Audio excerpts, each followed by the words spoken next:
নমস্কার, কেমন আছেন সবাই? কলকাতাবাসী ঘরকন্যা ব্লগে আপনাদের স্বাগতম। আজকে সরস্বতী পূজা, তার উপলক্ষে অনেক খাওয়া দাওয়া হয়েছে। আর বাড়ি ফিরে ঠিক এরকম সুন্দর একটা পেয়ারা মাখা কি অসাধারণ না লাগে। তাই আমি পেয়ারাগুলো সবার প্রথমে ধুয়ে নিলাম। ধুয়ে একটা কাঠের টুকরো প্লেটের মধ্যে নিয়ে পিস পিস করে কেটে নিয়েছি। আর তার মধ্যে আমি ওদিকে রেডি করে নেব কয়েকটা কাঁচা পাকা লঙ্কা এবং হালকা একটু বিট লবণ। আমি এর মধ্যে কেটে পেয়ারাগুলো রেখে নিলাম। এই যে দেখতে পাচ্ছেন বিট লবণ, অল্প একটু কাঁচা লবণ। এটাকে হাতে করে বেশ ভালো করে ডলে নিতে হবে। ডলে নেওয়ার পর আমি পেয়ারা কেটে রেখেছি সেগুলো এর মধ্যে দিয়ে দিয়েছি। আর দেওয়ার পর হাত দিয়ে ভালো করে মাখে উল্টে পাল্টে দিয়ে সুন্দর করে মেখে রেডি করে নেব।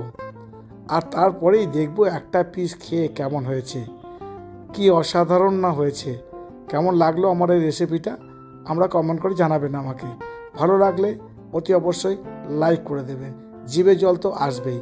ভালো থাকবেন, সুস্থ থাকবেন, সাবধানে থাকবেন। দেখা হবে খুব তাড়াতাড়ি পরের ভিডিওতে।